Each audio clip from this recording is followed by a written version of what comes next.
Imagine staring into the night sky, the darkness broken only by faint glimmers of light dancing where no aircraft should be. Strange, pulsating orbs move in ways that defy all logic, their trajectories sharp, deliberate, and almost intelligent. For centuries, humans have told stories of unexplainable lights and inexplicable phenomena in the heavens, but some encounters go beyond mere sightings. They end with people vanishing, only to return with tales so vivid, so haunting, that skeptics struggle to dismiss them. Tonight, we delve into convincing alien abduction stories linked to mysterious lights in the sky, stories that defy explanation and challenge everything we think we know about reality. The moments of contact, as described by those who claim to have experienced them, are both terrifying and strangely mesmerizing. Individuals recount waking to find themselves in environments they cannot recognize, with beings observing them in silence, probing not just the body but the mind itself. Some speak of instruments and lights that seem alive, of sensations that linger long after the experience ends. And always, before and after these encounters, there are the mysterious lights in the sky, often reported by witnesses who never meet the abductees, yet their sightings align in eerie consistency.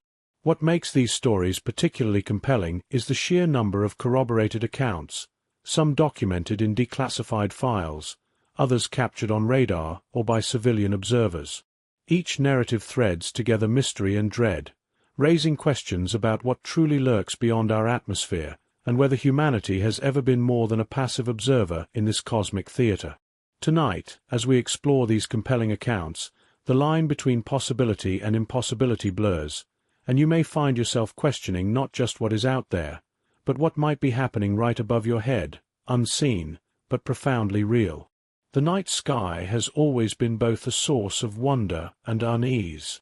Long before telescopes brought the distant stars into sharper focus, ancient civilizations watched the heavens with a mixture of reverence and fear, noting lights that did not behave like familiar constellations or predictable planetary bodies.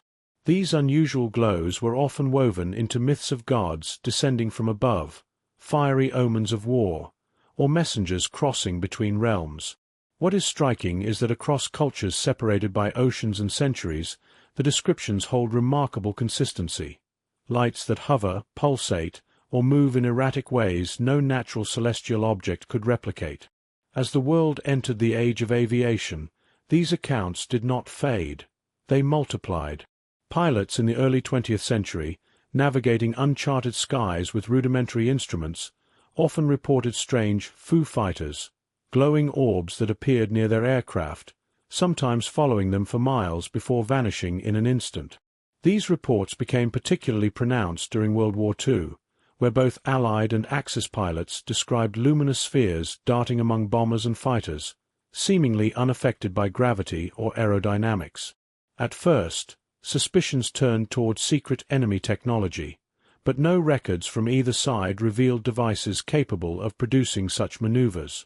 The unsettling implication was that these lights belonged to neither army, leaving their origins unresolved.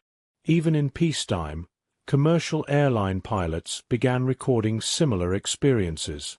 Passengers, too, would occasionally glance out their windows and see glimmers far brighter and closer than distant stars, sometimes splitting into multiple lights, other times merging into a single radiant sphere. Radar operators confirmed anomalies on their screens, yet when jets were dispatched to intercept, the lights would vanish as though mocking pursuit. The skies were not behaving as humanity expected, and the official explanations often felt inadequate. Some scientists suggested natural phenomena, ball lightning, plasma discharges, or atmospheric reflections, as potential causes. Ball lightning, a rare and poorly understood weather event, could account for glowing orbs appearing during storms, but many pilot reports occurred under clear skies. Plasma theories offered intriguing possibilities, especially in the electrically charged environments around aircraft, yet the precision and intelligent-seeming movements of these lights challenged purely natural explanations. They didn't simply drift, they maneuvered with intent, avoiding collisions, accelerating and decelerating in ways beyond any known natural phenomenon. Others speculated that the answer lay not in nature, but in technology. During the Cold War, suspicions of secret experimental aircraft ran rampant. It was not unreasonable to think governments might test advanced drones, stealth technologies, or propulsion systems in secrecy. Indeed, some declassified programs reveal just how far military research was willing to push boundaries. But again, the sheer longevity of reports, stretching back long before jet engines or satellites, complicates this theory. If strange lights were only a product of classified technology, how do we explain accounts recorded centuries ago, when even the concept of powered flight was unimaginable? In modern times, the arrival of consumer drones and satellites has added yet another layer of confusion. The skies are now more crowded than ever, with devices reflecting sunlight, flashing navigation lights, or performing aerial maneuvers for entertainment. Many supposed UFO sightings can likely be attributed to such sources.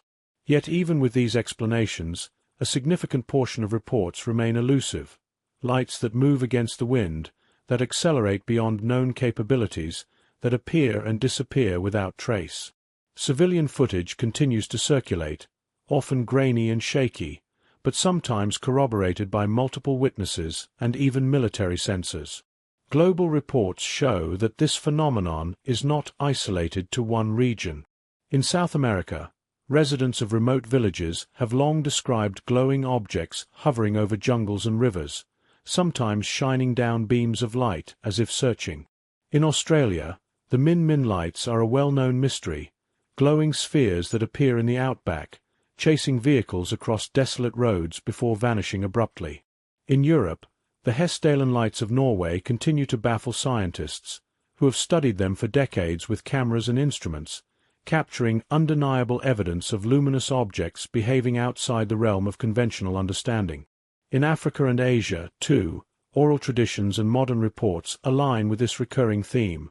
Strange lights haunting the skies, observed by ordinary people with no incentive to fabricate their experiences. What unites these accounts is not only the description of glowing orbs or dancing lights, but the emotional impact they leave on those who witness them. People often describe a deep, instinctive sense that what they are seeing is not random. The lights seem aware, almost interactive, responding to the presence of observers or aircraft. Such impressions cannot be measured with instruments, but they are felt powerfully enough to etch lasting memories, sometimes even altering the course of people's lives. It is at this point where theories stretch toward the extraterrestrial. If the lights are not natural, and not human-made, then could they be something else entirely? Advocates of this view argue that the behavior of these luminous anomalies is consistent with reconnaissance, an advanced intelligence studying humanity from afar.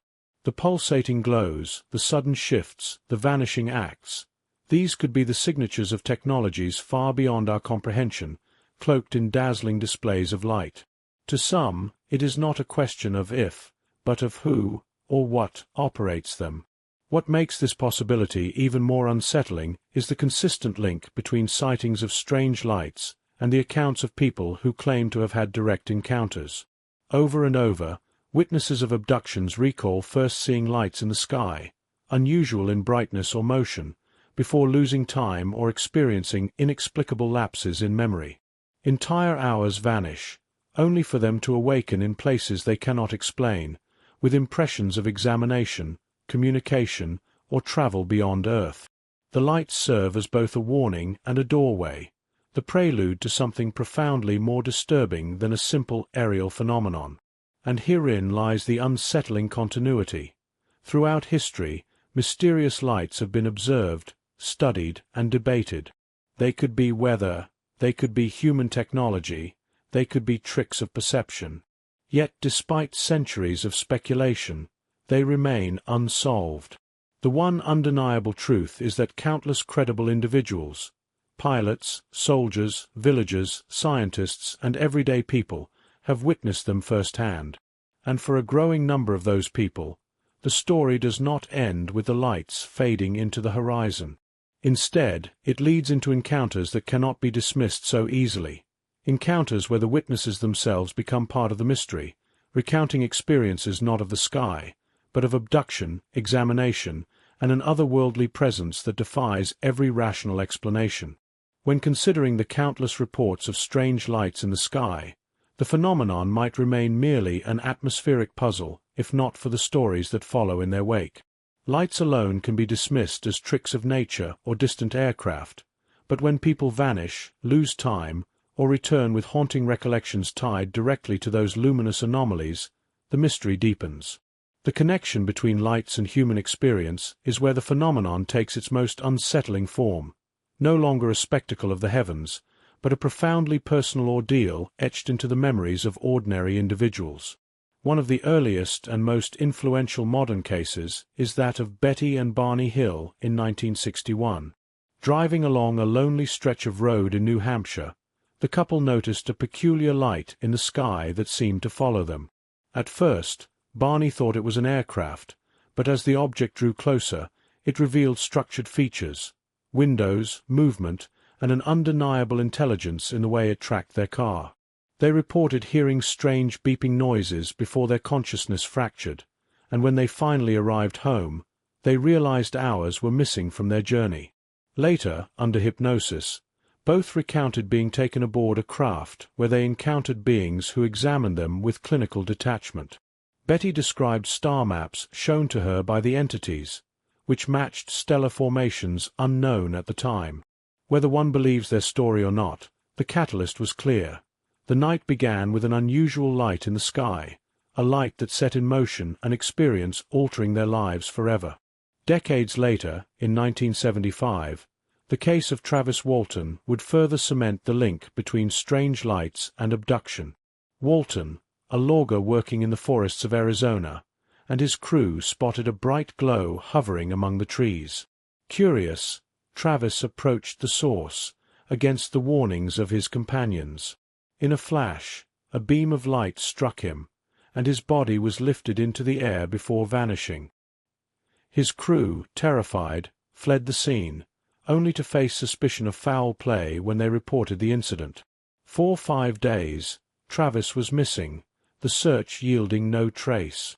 When he finally reappeared, disoriented and frightened, he recounted a vivid memory of being inside a craft, surrounded by beings both human-like and entirely alien.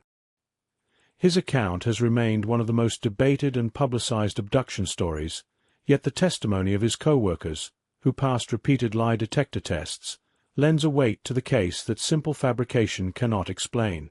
Again, the story began with a mysterious light, descending into the forest like a silent hunter. Another chilling incident took place in 1976 in Tehran, Iran. Multiple military pilots attempted to intercept unidentified luminous objects in the night sky after civilians reported strange lights. Radar confirmed their presence, and as the jets approached, their instruments failed, leaving the pilots helpless. Civilians on the ground later reported beams of light shining down from the objects, illuminating the city streets as though daylight had briefly returned. Some of those who watched claimed to have lost time afterward, experiencing confusion and disorientation. Though the official report focused on the technical anomalies and radar confirmation, whispers spread among the population that people had been taken, their memories erased or suppressed. Once again, the interplay between lights and abduction surfaced, hinting at a pattern woven through different continents and cultures. The Hudson Valley sightings of the 1980s provide another striking example. Hundreds of residents in New York and Connecticut reported enormous, silent, V-shaped craft adorned with brilliant lights hovering over highways and neighborhoods. These were not fleeting glimpses. Entire families stood on their porches watching the massive structures drift above them. For some, however, the story did not end with visual astonishment. Individuals later recounted missing hours from their nights, waking with unexplained marks on their bodies, or experiencing recurring dreams of clinical environments and strange figures. Investigators who interviewed witnesses found striking similarities in their accounts, even among people who had never met. The emotional toll was significant. Fear of ridicule kept many silent, while others felt compelled to share, unable to carry the weight of secrecy alone. In the 1990s, the Allagash abductions in Maine would become another case etched into the annals of ufology. For friends on a camping trip saw a bright light hovering over the treeline while fishing on a remote lake. They attempted to signal it with a flashlight, only for the object to respond, glowing more intensely. Moments later, they experienced missing time, hours unaccounted for.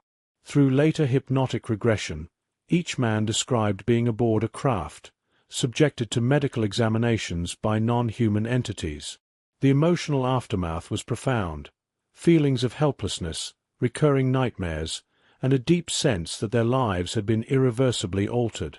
What made the Allagash case particularly notable was the corroboration between multiple witnesses, each reinforcing the other's memories. Once again, the initial trigger was a light in the night sky, beckoning them into an experience beyond comprehension. Beyond North America, similar stories emerge. In rural Zimbabwe in 1994, over 60 schoolchildren witnessed a craft land near their playground, accompanied by brilliant lights. Many described small beings emerging, communicating telepathically about environmental concerns and humanity's future. The sheer number of witnesses, their young age, and the consistency of their stories make this one of the most compelling mass encounters ever recorded. Some children later spoke of lost time or vivid dreams that felt more like memories. Though skeptics dismissed childhood testimony as imagination, the depth of emotion in their accounts, combined with the reported lights and landing, leave a lingering unease that cannot be easily explained away. Each of these cases underscores a pattern: the presence of luminous phenomena preceding or accompanying deeply personal, often traumatic experiences. The lights are never passive. They act as a precursor, a lure, or a mechanism by which individuals are drawn into encounters they neither seek nor understand. For the witnesses, the experience does not end with the event itself. It reverberates through their lives: fractured sleep, anxiety, an unshakable fear of the night sky. Some find themselves unable to resume normal routines, while others pursue obsessive quests for answers, digging through files, joining support groups, or turning to researchers in hopes of validation. Psychologists who have studied abductees often find consistent emotional markers: post-traumatic stress symptoms, heightened sensitivity to bright lights or loud sounds, and recurring dreams of confinement or examination. Yet, unlike typical trauma victims, many abductees report an additional layer, a sense of being chosen or marked, as though their experiences carry significance beyond personal misfortune. Some interpret this as spiritual awakening, others as experimentation, but nearly all grapple with the sense of isolation that comes from sharing an experience so few believe. What lends credibility to these narratives is not only the detail but the corroboration. Independent witnesses who report the same lights in the same location at the same time, or multiple abductees recounting strikingly similar environments and procedures despite no knowledge of each other, create a framework that challenges the notion of mere hallucination. Radar confirmations, physical marks, and psychological imprints add dimensions of evidence that resist simple dismissal. Yet, despite these layers, the phenomenon remains elusive, its truth hovering just beyond reach, much like the lights themselves. The question that arises, then, is whether these stories represent literal experiences or complex manifestations of the human psyche. Could the lights serve as catalysts for altered states of consciousness, producing visions mistaken for abduction? Are the beings described by witnesses projections of cultural archetypes, molded by fear and expectation? Or is the explanation far simpler and more unsettling, that the lights are vehicles, and those who follow their glow are indeed taken, studied, and returned, forever changed? When we look at these stories not as isolated anecdotes, but as pieces of a larger puzzle, a fascinating and unnerving picture begins to emerge. Witnesses may come from different continents, belong to different cultures, and speak entirely different languages, yet the elements they describe share a striking level of similarity. The patterns woven through their experiences suggest something more structured than coincidence or shared imagination. It is as though abduction events follow a set of recurring motifs, repeated across decades and geographies, leaving behind a consistent narrative that begs explanation. One of the most common threads is the phenomenon of missing time. Individuals who encounter unusual lights often find that hours slip from their memory without explanation. A drive that should take half an hour stretches into the early morning with no awareness of what transpired in between. Campers by the fire suddenly realize the embers have gone cold, though they could swear only minutes have passed. Watches stop, clocks reset, and a deep disorientation grips the witnesses when they confront the gap. Later, some recover fragments through dreams or regression, while others carry the burden of blankness, knowing something occurred yet unable to touch the memory. Missing time serves as a universal marker, reported in countless cases from North America to Africa, Australia to Europe, as if it were the signature of an encounter carefully orchestrated to erase conscious recall. Another recurrent element is the presence of physical markings. Abductees often awaken with small burns, bruises, puncture wounds, or geometric patterns etched into their skin. Some report scoop-like indentations, as though tissue had been removed. Others describe scars appearing overnight in places impossible to self-inflict. Medical examinations rarely yield conventional explanations. In certain cases, the markings have been observed by family members immediately after the individual returns from a suspected abduction episode, lending external confirmation to the testimony. These physical traces not only deepen the mystery, but provide a tangible layer that pushes the phenomenon beyond the realm of dream or hallucination. Descriptions of the beings themselves also follow remarkable consistencies. Across continents, people who have never met or shared cultural exposure describe entities with slender bodies, large dark eyes, and elongated heads, figures now commonly referred to as greys. Others speak of taller, more commanding presences, sometimes humanoid in appearance, exuding authority and control. A smaller percentage describe insectoid or reptilian figures, less frequent but persistent in accounts. Regardless of form, the beings are almost always depicted as silent or communicating telepathically, their presence instilling a mixture of fear, awe, and powerlessness. Witnesses describe the sensation of being observed on a level deeper than the physical, as if their thoughts are laid bare before the entities without resistance. The role of light in these encounters is another constant. Before or during abductions, witnesses describe brilliant beams shining down as though drawing them upward. Sometimes the lights envelop entire rooms or vehicles, suspending people in paralysis. Other times they pulse in rhythmic patterns, lulling the observer into compliance. Entire landscapes are briefly illuminated as though by artificial daylight, only to plunge back into darkness once the encounter ends. Whether as guiding force, containment field, or instrument of transport, light is rarely absent. In fact, many abductees recall the light first, the figures second, reinforcing the connection between luminous phenomena in the sky and the intimate experiences that follow. Dreamlike states also permeate reports. Abductees often struggle to separate memory from vision, describing hazy transitions between normal life and surreal environments. They may recall lying on a table under bright illumination, surrounded by beings, only to awaken in their bed or car as though no time had passed. The disorienting overlap between waking and dream states has led skeptics to argue for sleep paralysis or hypnagogic hallucinations, yet the consistency of these accounts across wide demographics suggests a shared mechanism at work. The emotional clarity of the experiences, the terror, the helplessness, the overwhelming vividness, distinguish them from ordinary dreams. Children's testimonies add another dimension. Young witnesses, often too inexperienced to invent elaborate details, report similar encounters. Lights outside the window, beings in their room, sensations of floating.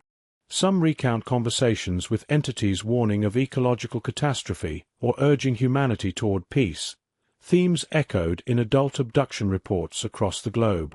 While skeptics attribute this to suggestion or cultural contamination, the raw fear and conviction expressed by children who otherwise lack exposure to UFO lore challenge such dismissals. Their innocence, paradoxically, lends credibility to their voices. Cross-cultural comparisons reveal the universality of these motifs. In rural Brazil, abductees describe glowing spheres and medical-like examinations nearly identical to those in North America. In Japan, stories of strange lights and visitors parallel Western narratives, though the beings are sometimes interpreted through local folklore. Aboriginal Australians recount the Juringas, ancestral spirits descending in fiery lights, taking people temporarily before returning them altered. In Africa, tales of star beings arriving in luminous craft and choosing certain individuals echo the same recurring archetype. Though cultural interpretations differ, spirits, ancestors, gods, the core experiences align in a way that transcends geography. The psychological aftermath further reinforces the shared nature of abductions. Abductees often experience anxiety, insomnia, and recurring nightmares. Some report heightened psychic sensitivity, feelings of being watched, or sudden surges of empathy and ecological concern. Others suffer profound alienation, struggling to relate to family or friends who cannot grasp the weight of their experiences. Despite cultural variations, the emotional imprint remains consistent, trauma intertwined with an unshakable sense of having encountered something real. Support groups around the world reveal astonishing parallels when abductees share their stories with one another, often recognizing details they had assumed were unique to their own ordeal. Even skeptics who dismiss abductions as products of imagination acknowledge the difficulty of explaining the global consistency. Cultural contamination might account for modern stories after media exposure to UFO lore, but what of the earlier accounts predating mass communication? How did farmers in rural South America and villagers in Scandinavia recount nearly identical experiences decades before television or the Internet connected their worlds? If the phenomenon is purely psychological, it seems to follow a universal script etched deep within the human mind, surfacing spontaneously across time and culture. That, in itself, demands explanation. This repeating pattern suggests design. Whether external or internal, something drives these consistencies. If abductions are real in a literal sense, then the beings conducting them operate with a methodology: lights to attract or immobilize, examinations to gather information, memory alteration to conceal the event. If abductions are psychological constructs, then humanity collectively shares an archetypal narrative powerful enough to shape the same story across continents. Both possibilities are equally unsettling. Either we are being systematically studied by an intelligence beyond our comprehension, or the human mind is mysteriously predisposed to conjure the same extraordinary visions. And yet, it is precisely this convergence of detail that prevents the phenomenon from being brushed aside. Too many stories overlap, too many witnesses describe the same sequence of light, paralysis, figures, and return. The odds of pure coincidence grow ever slimmer with each new testimony. What we are left with is a mystery that cannot be neatly filed away, one that demands we consider explanations beyond the ordinary. If patterns across cultures and time already suggest something more than coincidence, then the situation becomes even more compelling when we turn our attention to official records.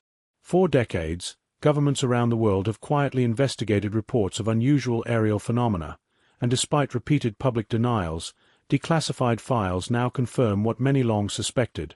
Behind closed doors, authorities were just as baffled, and sometimes frightened, by the lights in the sky as the ordinary citizens who witnessed them. The presence of these documents, stamped with military insignias and marked confidential, lends a weight of legitimacy that raw testimony alone cannot carry. When pilots, generals, and intelligence officers acknowledge what they saw yet cannot explain it, the mystery takes on an entirely new dimension. The United States, often at the center of the UFO debate, has produced some of the most extensive archives. Project Blue Book, conducted by the U.S. Air Force between 1952 and 1969, catalogued over 12,000 sightings. The vast majority were attributed to misidentifications, natural phenomena, or man-made objects. Yet within the files remain hundreds of cases labeled unexplained, many involving luminous objects performing extraordinary maneuvers. For example, the 1964 Socorro, New Mexico incident described by police officer Lonnie Zamora was investigated extensively by Blue Book officials. Zamora reported a brilliant egg-shaped craft resting on the ground, accompanied by roaring flames and two small figures. The scorch marks left behind were confirmed by investigators, and despite exhaustive analysis, no prosaic explanation was ever reached. The files clearly indicate the seriousness with which the case was treated. It began, like so many others, with an unusual light in the desert sky. Equally intriguing are the U.S. Navy encounters now known collectively as the Tic Tac incidents. In 2004, pilots from the USS Nimitz Carrier Strike Group reported tracking strange white objects resembling elongated capsules. These craft demonstrated abilities far beyond conventional aircraft, dropping from 60,000 feet to sea level in seconds, changing direction instantaneously, and evading radar lock-ons. The accompanying declassified videos, later confirmed as authentic by the Pentagon, show the bewildered voices of trained pilots struggling to comprehend what they were observing. Though no abduction reports surfaced directly from these encounters, witnesses on the ground later spoke of strange lights in the same region and missing time while out at sea. The official records, with radar confirmation and pilot testimony, establish an undeniable foundation. Something unknown was operating in controlled airspace, and the government admitted it. The Tehran incident of 1976, already touched upon earlier, takes on new gravity when considered through its official documentation. The Iranian Air Force, under the Shah's government, submitted a detailed report to U.S. military liaisons. Pilots attempting to intercept luminous objects experienced complete instrumentation failure whenever they approached the craft. Communications went dead, weapons systems shut down, and radar screens flickered into uselessness. Civilian witnesses corroborated the lights across the city, describing them as impossibly bright and maneuverable. The U.S. Defense Intelligence Agency later analyzed the case, concluding it was of high reliability, with anomalous characteristics that defied conventional explanation. What makes this particularly striking is the alignment between civilian abduction claims afterward and the official acknowledgement of a tangible aerial phenomenon during the same night. Moving beyond the U.S., Britain's Ministry of Defence also compiled its share of perplexing encounters. The Rendlesham Forest incident of 1980 remains perhaps the most famous. U.S. Air Force personnel stationed at RAF Woodbridge reported seeing unusual lights descending into the nearby forest. Investigating, they found a glowing object emitting beams of light onto the ground.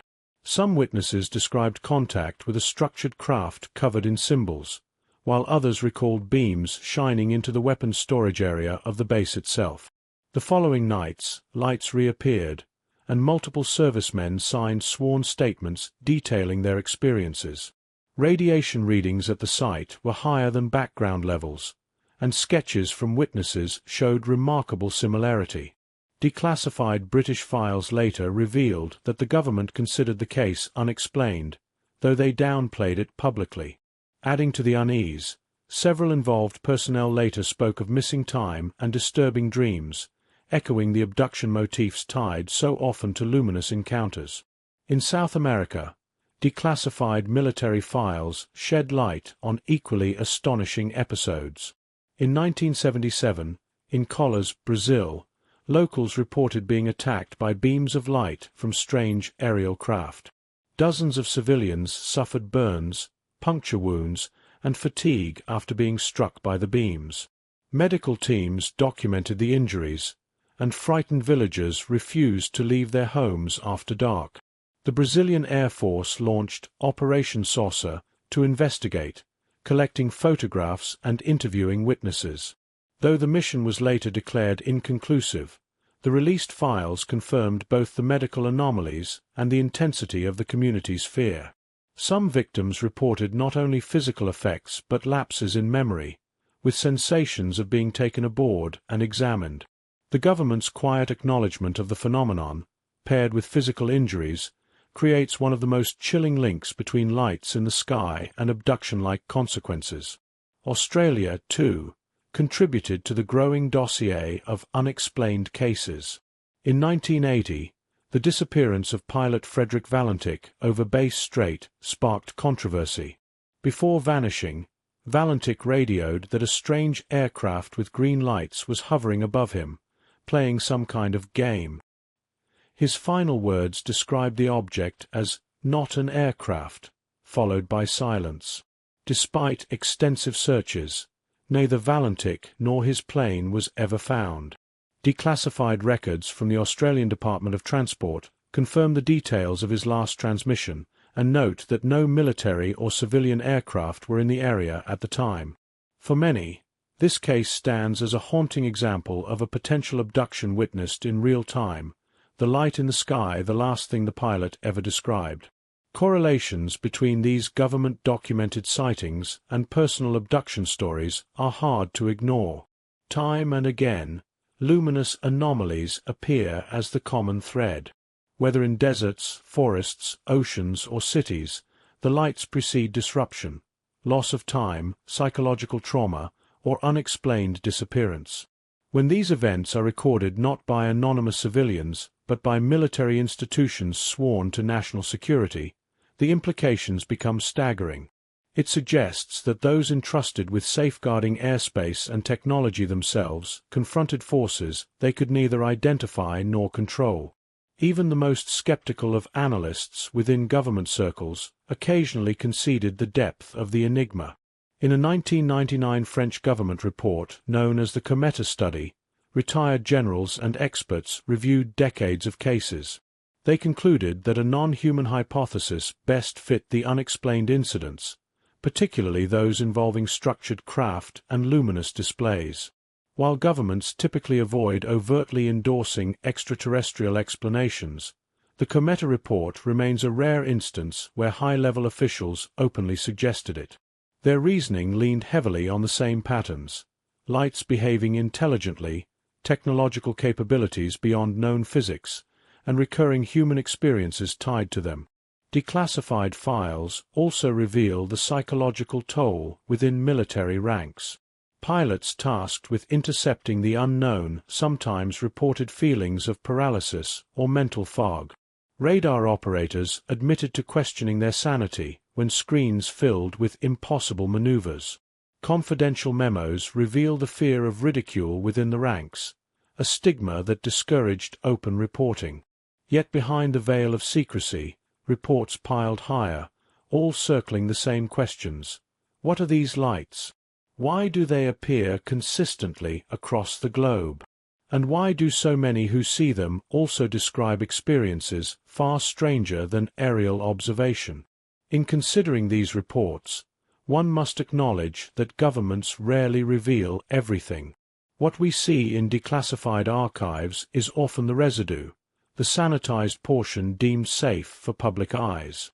The most sensitive details, particularly those suggesting direct interaction with the unknown, are likely still buried under classification. This raises an unsettling possibility. If even the fragments we are permitted to see reveal unexplained lights tied to abductions, then what remains hidden might contain evidence far more direct, perhaps even conclusive. Yet even with partial glimpses, the legitimacy lent by these files cannot be overstated. Abductees, often dismissed as delusional, find validation in documents proving that their experiences align with official investigations. Civilians are not alone in witnessing strange lights. Soldiers, pilots, and intelligence officers stand beside them in testimony.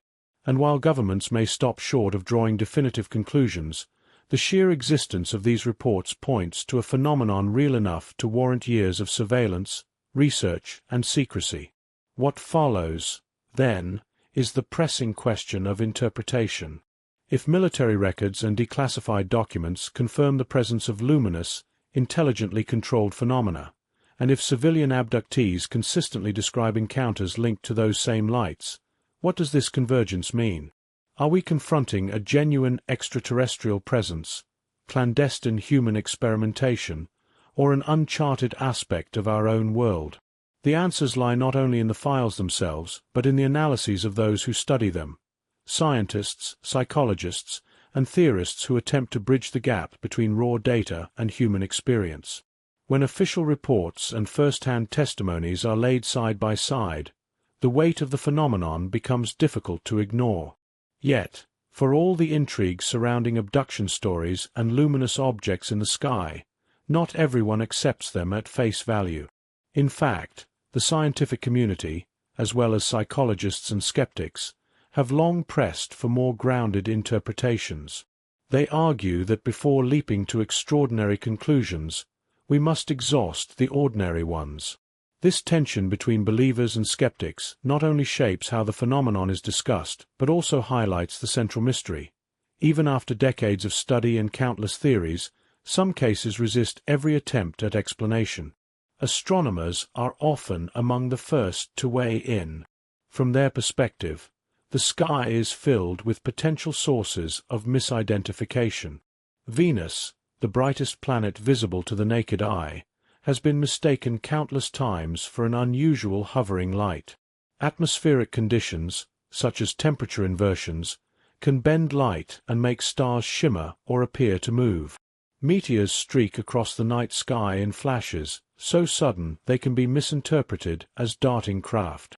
Even satellites like the International Space Station, with its steady brightness, or star-linked constellations, forming eerie trains of light, have triggered waves of UFO reports.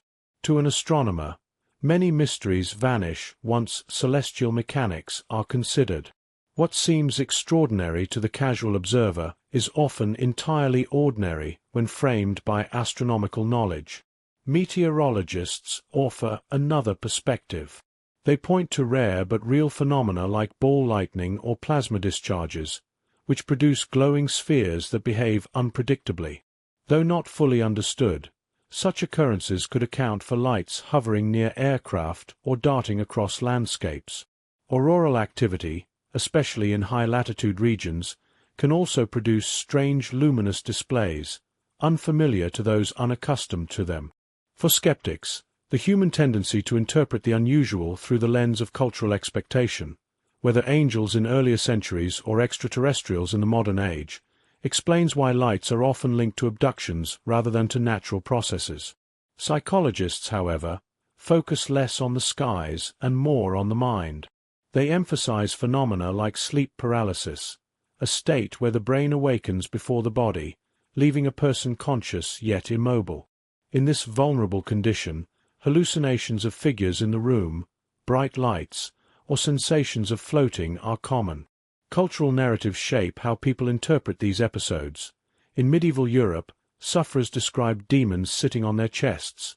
In modern times, they often report aliens by their bedside. Similarly, hypnagogic and hypnopompic hallucinations, occurring as one drifts into or out of sleep, can produce vivid, dreamlike experiences that feel indistinguishable from reality.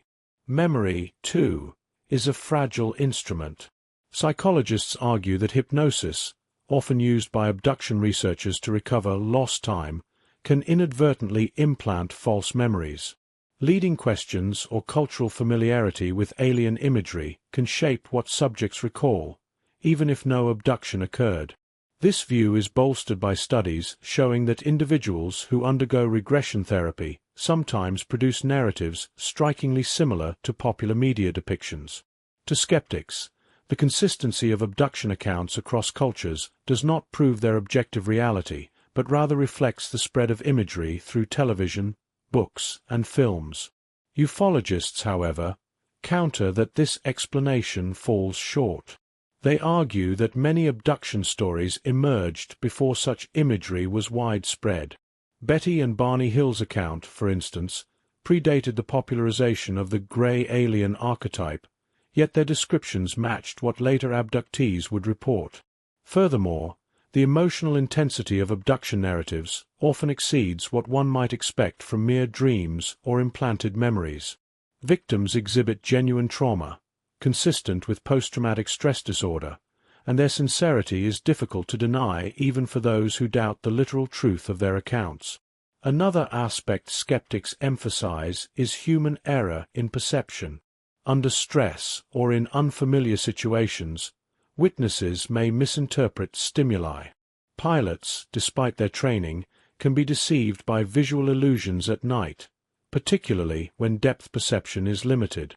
Police officers, soldiers, and civilians alike can conflate bright lights, reflections, or aerial flares with structured craft. Once the mind imposes a narrative, especially in an environment already saturated with cultural expectations of extraterrestrials, the details can spiral into what appears to be an abduction experience. Still, ufologists highlight that this reasoning struggles with corroborated cases. When multiple witnesses in different locations report the same luminous object at the same time, misperception becomes less plausible. When radar systems confirm the presence of objects performing impossible maneuvers, the explanation stretches thin. And when abductees return with physical marks, burns, or missing time that cannot be otherwise explained, the purely psychological interpretation falters. Skeptics may dismiss one element or another, but taken together, the convergence of testimony, physical evidence, and official reports paints a far more complex picture. Even within the skeptical community, there are gradations of doubt. Some outright reject abduction stories as fantasy, while others concede that certain cases defy easy explanation. For example, Carl Sagan, while generally skeptical of UFO claims, acknowledged that the sheer number of reports warranted scientific attention, even if the ultimate explanation lay in psychology or atmospheric phenomena. Similarly, Harvard psychiatrist John Mack, who began by investigating abduction claims with skepticism, became convinced that the experiences, whether literally physical or not, were profoundly real to those who lived them. He argued that dismissing them outright ignored the deep psychological and spiritual impact they carried. Another complicating factor is the sheer persistence of the phenomenon. If abduction narratives were purely the product of cultural suggestion, one might expect them to fade over time or shift drastically with changes in popular culture. Yet the core elements, lights in the sky, missing time, examination by beings, and altered memories, remain consistent across generations. This stubborn continuity troubles skeptics, for it implies either a universal psychological archetype or an ongoing phenomenon operating beyond ordinary explanation. Technology, too, enters the discussion. Skeptics sometimes argue that experimental aircraft or classified projects could account for unusual sightings. Stealth technology, drones, and advanced propulsion systems, developed in secrecy, might appear otherworldly to the untrained eye. However, as ufologists point out, this explanation falters for cases predating modern aerospace achievements. It also fails to address the abduction narratives themselves, which involve not just aerial sightings but intimate, personal experiences of captivity and examination. While secret projects may explain certain lights in the sky, they cannot fully account for the human dimension of the stories. What emerges from this interplay of perspectives is a landscape of partial explanations. Some sightings can indeed be traced to Venus, satellites, or atmospheric quirks. Some abduction stories can be interpreted through the lens of sleep paralysis or false memories. Yet others remain stubbornly resistant, leaving even skeptics with unanswered questions. When trained pilots, radar systems, and multiple witnesses converge on accounts of luminous phenomena linked to missing time or physical effects, the easy answers evaporate. The phenomenon sits uncomfortably between the psychological and the physical, the explainable and the inexplicable. And so the debate continues. Ufologists argue that dismissing the unexplained cases is intellectually dishonest, while skeptics insist that extraordinary claims require extraordinary evidence. Psychologists emphasize the malleability of human memory, while abductees themselves counter with the raw sincerity of lived trauma. Astronomers explain away many lights, but not all. Meteorologists point to rare phenomena, but admit their limits. Governments release files that neither confirm nor deny, leaving the public to draw its own conclusions.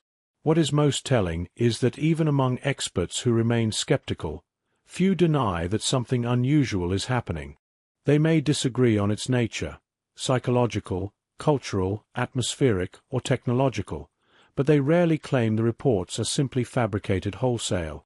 Too many witnesses, too much consistency, and too much supporting data exist to dismiss the phenomenon as mass delusion. The central question is not whether people are experiencing something, but what that something truly is. This balance between belief and doubt sets the stage for the deeper stories to come.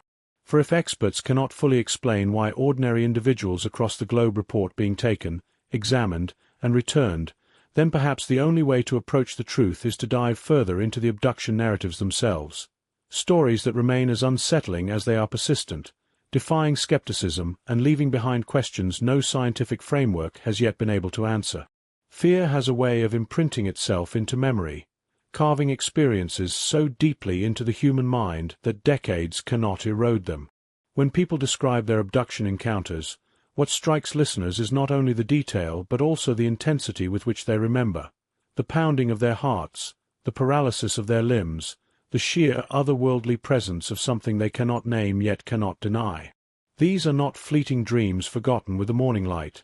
They are indelible impressions etched into lives, forever altering how these individuals view the world around them. And at the center of nearly every account, those same luminous manifestations appear, mysterious lights in the sky that serve as harbingers of something far stranger. Consider the chilling testimony of a farmer in rural Argentina in the 1970s. He had been returning home after tending to his livestock late at night when a brilliant white orb descended silently over the fields. At first, he thought it might be a helicopter from law enforcement, but the absence of noise unsettled him. The light grew brighter, surrounding him in a radiance that seemed to strip away shadows from every angle. He later recounted how he felt his body grow heavy, as if gravity itself had shifted. The next thing he remembered was lying on a metallic surface in a room so stark and sterile it reminded him of a hospital, but one with no clear source of illumination. Figures stood around him, tall and gaunt, their large black eyes reflecting the strange light in a way that made them seem both alive and utterly inhuman. Instruments hovered above him without visible supports, moving with uncanny precision. The farmer's fear, he recalled, was so overwhelming that he tried to scream, but no sound would leave his throat. Hours later, at least according to the clock when he returned, he stumbled home disoriented, with burns along his arms resembling sun exposure despite it being the middle of the night. Similar accounts surface far from South America. In rural England, a woman in the early 1980s was driving home on an isolated road when she noticed a cluster of glowing spheres pacing her car. At first, she thought they were reflections or perhaps lights from a low-flying plane, but the way they darted, stopped, and reappeared convinced her otherwise. Terrified, she pulled over, and the world seemed to dissolve into silence. She remembered nothing more until she found herself parked in the same spot, engine cold, 3 hours later. Under hypnosis, she recalled being escorted through a tunnel of light into a chamber where she was examined by beings she described as childlike yet eerily devoid of emotion. They touched her forehead, and she felt an overwhelming flood of images, scenes of the earth from above, cities lit at night, oceans stretching endlessly. She awoke trembling, her skin clammy, and for weeks afterward, she reported an unshakable feeling of being observed. One of the most harrowing accounts comes from the United States, where the so-called Allagash abductions in Maine captured headlines. For friends were camping near a remote lake in 1976 when a brilliant light appeared above the treetops. Assuming it was an aircraft in distress, they flashed their torch toward it. The light responded, descending silently, casting the lake in an ethereal glow. Panic set in as the men felt an irresistible compulsion, a pull as though the light itself was drawing them forward. The next conscious memory they shared was of standing by their extinguished campfire, hours later, feeling drained and bewildered. Under hypnosis, each man separately described being aboard a craft where beings examined them with cold efficiency. The descriptions aligned: insect-like eyes, elongated fingers, metallic instruments pressing against their skin. The most unnerving detail was their sense of being studied not just physically but psychologically, as though their thoughts and fears were exposed to scrutiny. The consistency of their testimonies, coupled with the absence of any motive to fabricate, turned the Allagash case into one of the most unnerving collective abduction accounts. Yet perhaps even more disturbing are the cases involving children. In Australia during the late 1990s, a young boy reported waking in the night to find his bedroom filled with a pulsating blue light. He attempted to run to his parents, but the hallway seemed to stretch endlessly, each step taking him nowhere. The next thing he remembered was standing in a round chamber where small, delicate beings surrounded him. Unlike others who described examinations, he spoke of being shown images of planets and vast landscapes he could not possibly have known at his age. The boy was found the next morning asleep at the foot of his bed, his pajamas inside out. His parents confirmed a strange glow outside their home that night, and neighbors had reported similar lights. The psychological aftermath haunted him into adulthood, as he admitted feeling disconnected from normal life, plagued by recurring dreams of the same blue radiance. Not all encounters involve passivity. Some abductees describe struggling, resisting, and feeling punished for their defiance. A man in Canada recounted being enveloped in a beam of amber-colored light while hiking. He tried to fight the sensation of levitation, clawing at tree trunks, but found his grip useless against the invisible force pulling him upward. On the craft, he claimed, his resistance angered the beings, who subjected him to sharper, more invasive procedures. He described searing pain in his skull as though thoughts were being forcibly extracted. When he regained consciousness on the forest floor, his boots were missing, though he had no memory of removing them, and his scalp bore small, symmetrical scars. Doctors dismissed them as superficial injuries, but he remained convinced he had endured an ordeal orchestrated by intelligence beyond human comprehension. Patterns repeat across continents: the paralysis before contact, the sense of floating or being drawn upward, the examination under brilliant, sourceless light, the impassive faces of humanoid beings. But what often lingers most in abductees' memories is the fear, the primal terror of losing control, of being reduced to an object of study. Witnesses describe the soundless hum of machines, the cold touch of instruments against skin, and above all, the void-like stillness of their captors.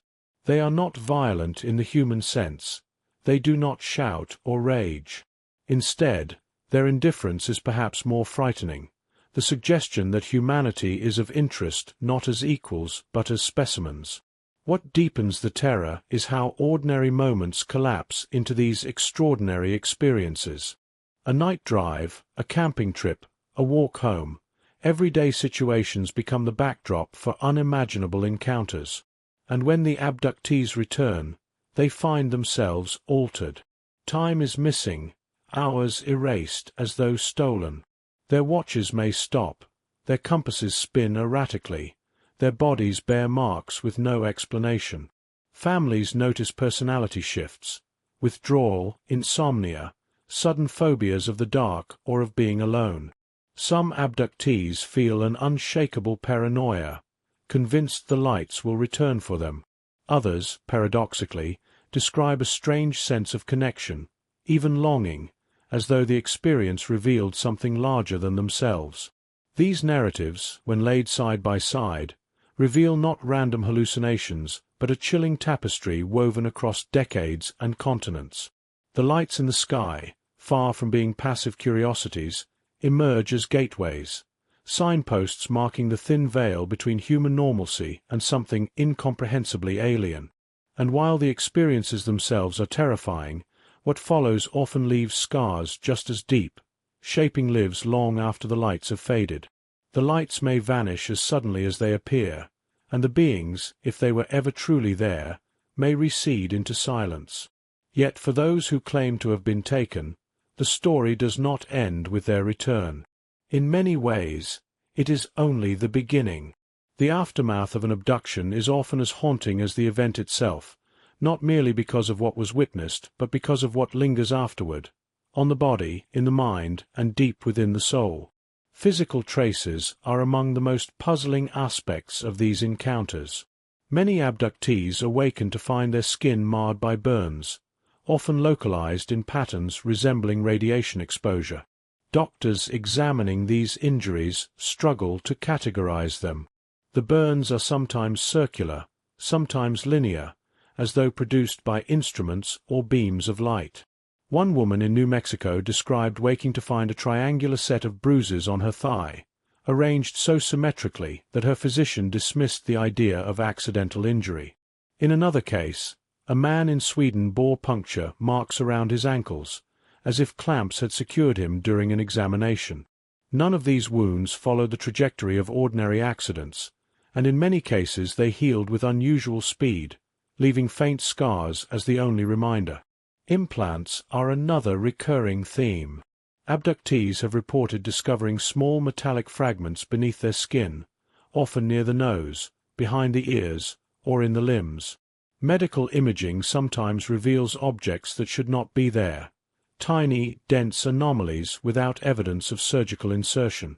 A well-known case involved a California woman whose X-rays showed a slender object lodged in her toe, surrounded by no scar tissue, suggesting it had been present for years. Attempts at removal are often accompanied by strange complications. The object disintegrates upon exposure to air, or it vanishes altogether before surgery can be performed. Skeptics argue these could be mundane debris, splinters, or calcified tissue, yet the consistency with which abductees describe foreign intrusions cannot be easily brushed aside. Perhaps even more disconcerting is the phenomenon of missing time.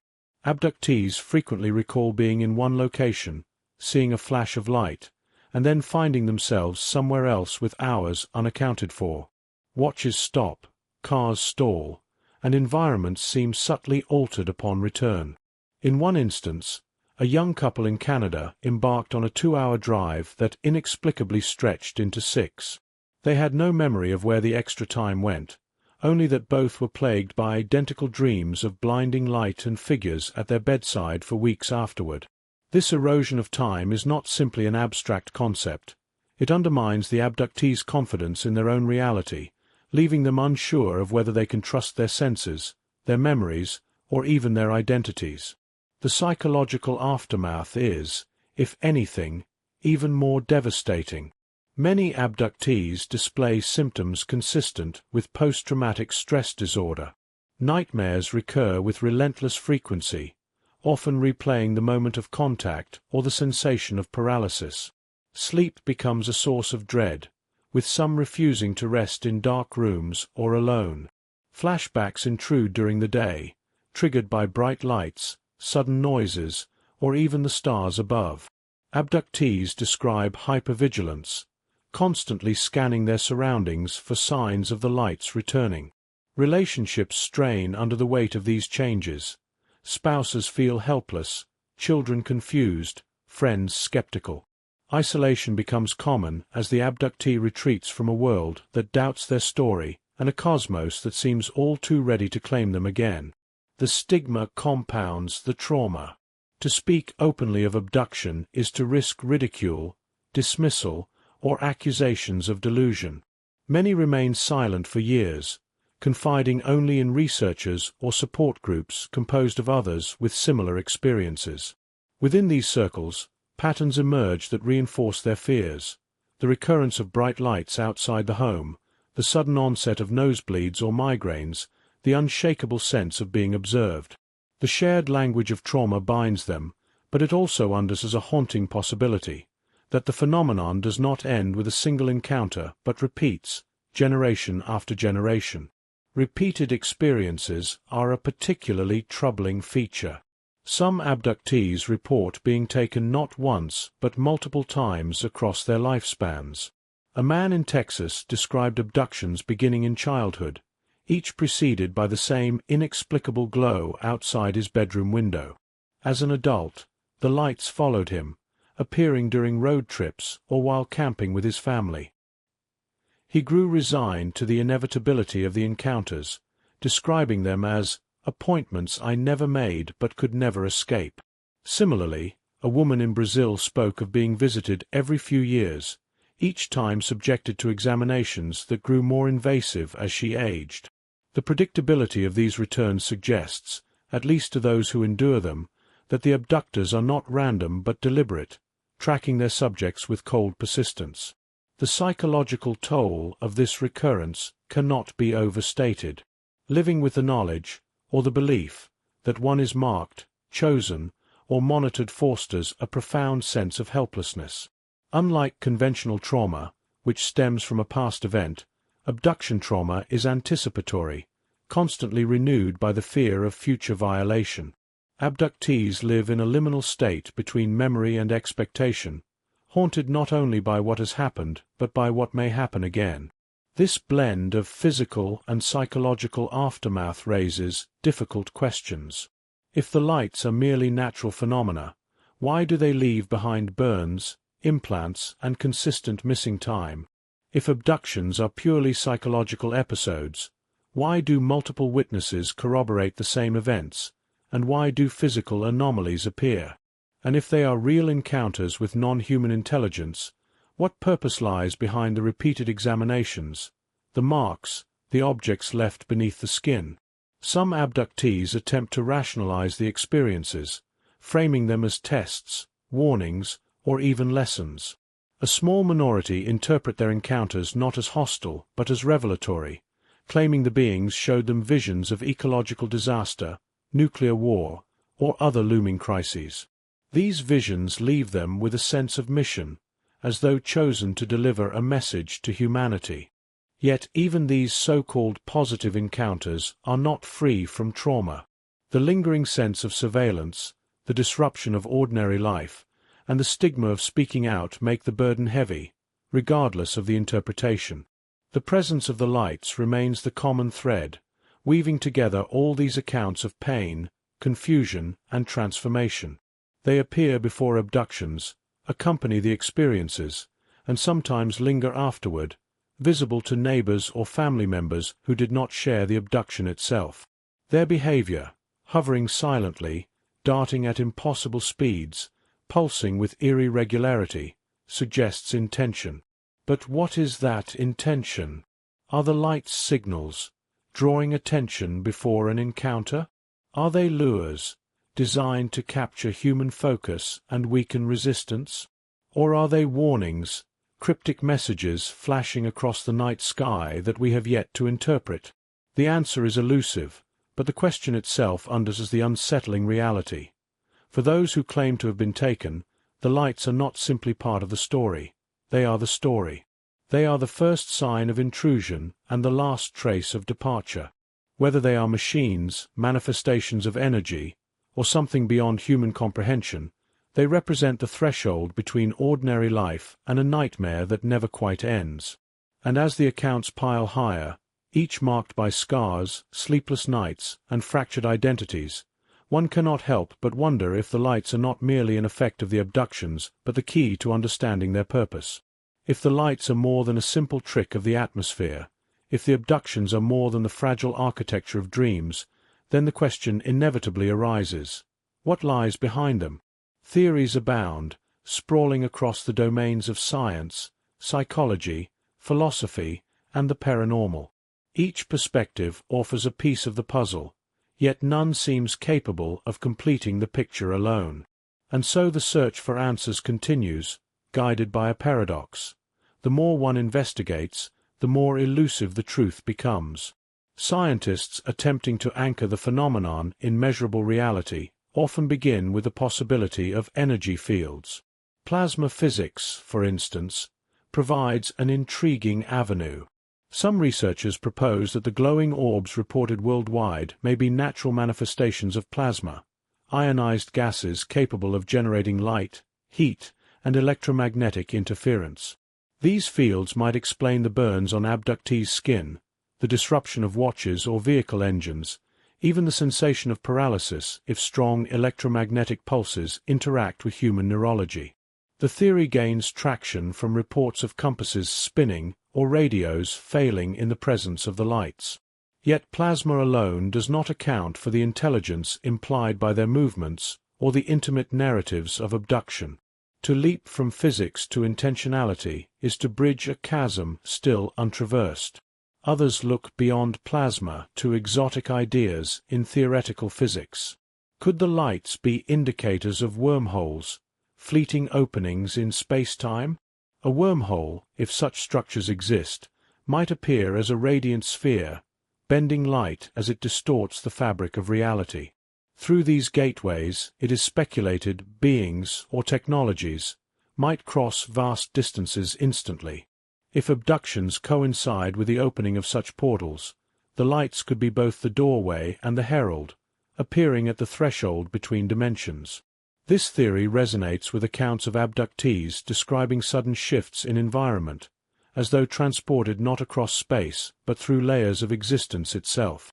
Still, wormholes remain a mathematical possibility rather than a proven reality, and skeptics caution against confusing elegant equations with lived experience. The notion of interdimensional travel stretches this idea further.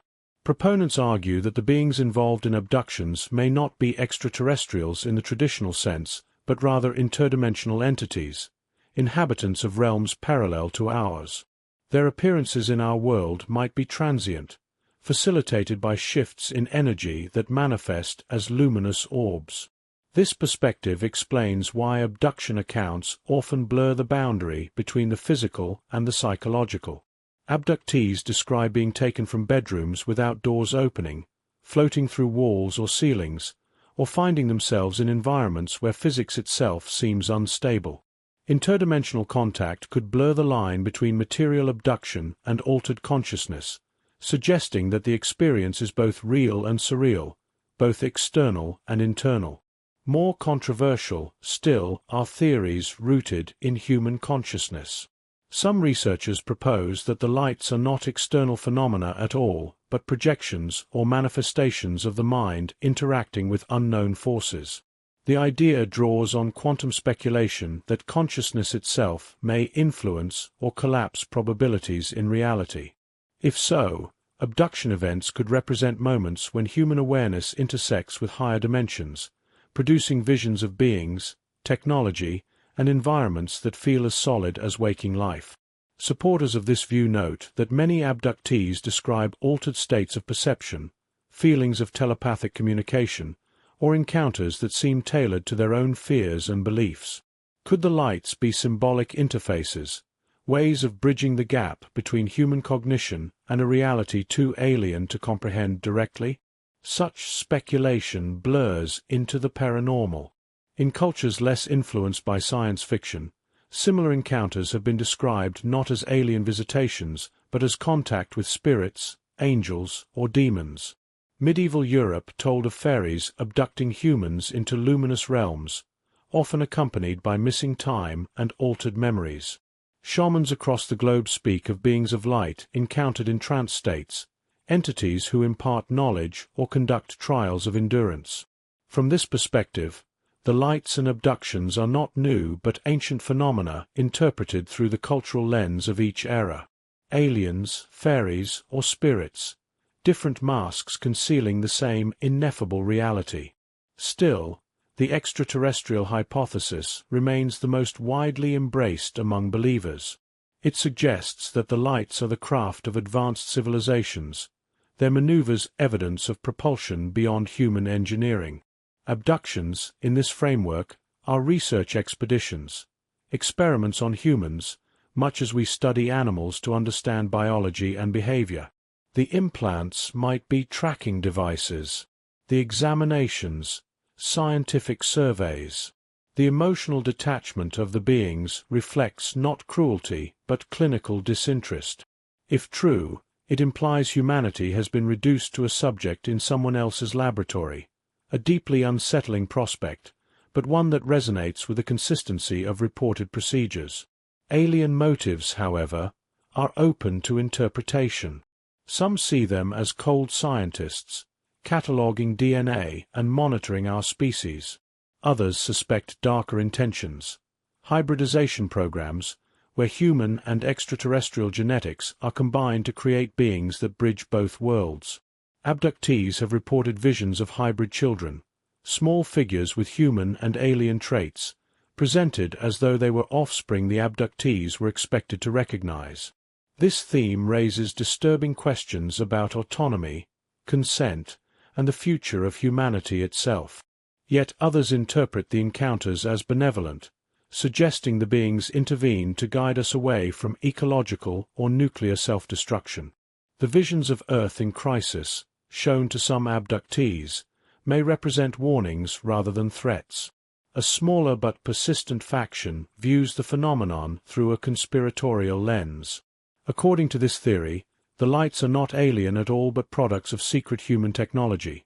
Advanced aircraft developed in hidden programs, their abduction-like encounters elaborate smokescreens to conceal testing. The alleged cooperation between governments and extraterrestrials, whispered in fringe circles, extends this idea further. Abductions as a joint project, sanctioned in exchange for technology. While evidence for such claims is scarce, the release of declassified files showing official interest in UFOs adds fuel to suspicions that much more remains hidden from the public. For skeptics, psychological explanations remain the most convincing. They argue that sleep paralysis, vivid dreams, and suggestibility under hypnosis can account for most abduction reports. The lights are misidentified aircraft, planets, or atmospheric phenomena. The trauma, though genuine, stems from the power of belief, not from external intrusion. Yet even among skeptics, the persistence of physical evidence, burns, implants, synchronized missing time, leaves some cases difficult to dismiss outright. At the edges of these debates lies a final possibility, one both unsettling and liberating, that the phenomenon cannot be explained in human terms at all, that it represents not science, not folklore, not extraterrestrials or psychology, but something so wholly other that every attempt to categorize it fails. To some, this is the ultimate message of the lights, not to provide answers, but to remind us of the vast unknowns that surround us. And so, from plasma physics to wormholes, from interdimensional beings to extraterrestrial scientists, from psychological archetypes to ancient spirits, the theories stretch wide and wild. None alone is sufficient, and perhaps none are correct. Yet together they form a mosaic of human attempts to grasp what the lights and the abductions might mean. Each abductee, each witness, each researcher contributes another fragment to the puzzle, but the picture remains unfinished, a riddle shimmering just beyond reach. What remains most disturbing is that despite the multitude of explanations, the phenomenon continues to defy resolution. The lights still appear. People still vanish and return with stories that strain belief yet refuse to fade. Governments still release files that raise more questions than they answer. Theories multiply, but the mystery endures. And it is in that endurance, in the refusal of the phenomenon to be neatly explained, that the true intrigue lies, leading us not to clarity, but deeper into the shadows of what we cannot yet understand. The theories stretch wide, attempting to contain the uncontainable, and yet, despite their diversity, none has ever offered a definitive key to the mystery. That lingering uncertainty becomes especially unsettling when one examines the cases that resist every attempt at rational explanation. These are not merely strange lights mistaken for aircraft, nor dreamlike encounters explained away as hallucinations.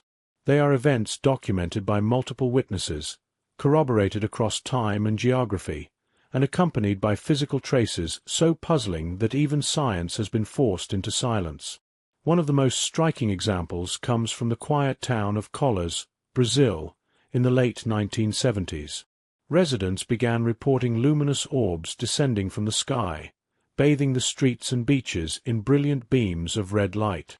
The phenomena were not fleeting glimpses. They lasted for weeks, sometimes hours each night, and were seen by dozens, even hundreds of people. What made the case terrifying was not merely the frequency of the lights, but their apparent interaction with humans. Locals described beams striking their bodies, leaving burns and puncture marks. Some felt drained of energy, collapsing into exhaustion after exposure. The situation escalated to such a degree that the Brazilian Air Force launched Operation Saucer, sending investigators to document the events. Official reports confirmed unexplained injuries and extensive sightings, yet no explanation was offered. For many in collars, the lights were not mysterious abstractions, they were predators in the night. To this day, the scars on the survivor's skin remain silent testimony to an encounter science could not dismiss. Half a world away, another mass incident defied easy categorization: the Phoenix Lights of 1997. Thousands of residents across Arizona reported immense V-shaped formations of glowing orbs silently gliding across the night sky. Eyewitnesses included doctors, pilots, police officers, and even the state governor, who later admitted to seeing the lights personally. Conventional explanations, flares dropped during military exercises, failed to account for the sheer scale and duration of the sightings. The lights were seen over hundreds of miles, moving in ways inconsistent with simple illumination from flares. What lingers in memory is not only the enormity of the event, but also the collective certainty expressed by so many that what they saw was structured, deliberate, and beyond known technology. Despite exhaustive debate, the Phoenix Lights remain unresolved, an event etched into American UFO history as one of the most credible mass sightings ever recorded. If the Phoenix Lights demonstrated the scale of the phenomenon, the Rendlesham Forest incident in England underscored its intimacy. In December 1980, U.S. Air Force personnel stationed at RAF Woodbridge encountered strange lights in the forest adjoining their base. Multiple servicemen reported beams of light, metallic craft-like shapes, and even close inspection of a triangular object on the forest floor. Lieutenant Colonel Charles Holt recorded the event on tape as it unfolded, describing beams shining down from the sky and lights darting through the trees. Radiation readings at the landing site were found to be significantly higher than background levels, and impressions in the soil seemed to suggest the weight of a physical object. Skeptics have tried to attribute the lights to a nearby lighthouse, but such claims crumble under the weight of testimony from trained military personnel and the physical traces documented. Rendlesham has since become known as Britain's Roswell, not because of crashed debris, but because it represents an intersection of credible witnesses, unexplained evidence, and official interest, yet still no resolution. Some unexplained cases involve not just lights, but human disappearance. The case of Frederick Valentik remains one of the most haunting. In October 1978, the young Australian pilot vanished while flying a small Cessna over the Bass Strait. Before contact was lost, Valentik radioed air traffic control, describing an unidentified craft with green lights orbiting his plane. His final words were chilling: "It's not an aircraft." The transmission ended in metallic scraping sounds, and neither Valentik nor his plane was ever found. Despite exhaustive searches, no wreckage has been recovered. Official explanations suggested disorientation, possible suicide, or staging a disappearance, but none satisfactorily accounts for the radio exchange, the corroborating reports of strange lights in the same area that evening, or the absence of debris. Valentik's case endures as a disturbing reminder of how encounters with mysterious lights can end in vanishing, leaving only questions in their wake. Disappearances do not always involve individuals alone. Sometimes they involve groups, entire communities left puzzled or altered by collective experience. The 1967 Shag Harbor incident in Canada illustrates this scale. Dozens of witnesses, including fishermen, local residents, and police officers, observed a glowing object crash into the waters of the harbor. Believing it to be a downed aircraft, the Royal Canadian Mounted Police and Canadian Coast Guard initiated rescue operations, only to find no wreckage, no oil slick, and no evidence of debris. Divers sent to explore the ocean floor reported nothing. Declassified Canadian government files later confirmed that officials considered the incident unsolved, with some reports even hinting at unidentified objects tracked by radar moving beneath the surface. Shag Harbour remains unique for its official documentation and immediate governmental involvement, yet, like so many others, it dissolved into the realm of the unexplained. Even modern events defy easy dismissal. In 2004, U.S. Navy pilots off the coast of California encountered tic-tac-shaped objects, captured in infrared footage later released to the public. These objects demonstrated impossible speeds, abrupt changes in direction, and the ability to hover without visible propulsion. Pilots reported the crafts descending from altitudes of 60,000 feet to near sea level in seconds, leaving no sonic boom or trail. Skeptics suggested instrument error or misinterpretation, yet the consistency of radar, visual observation, and video evidence made the case extraordinary. The lights associated with these objects, observed both by pilots and on radar, once again echoed the recurring motif: luminous presences tied to inexplicable technology. Unlike historical cases, these events have been acknowledged by the Pentagon, making the line between secrecy and admission blurrier than ever. What links all these cases, the Collars attacks, the Phoenix Lights, Rendlesham, Valentika's disappearance, Shag Harbour, and the Tic-Tac encounters, is not merely the presence of unexplained lights but their defiance of conventional science. Burns and punctures that resist medical explanation.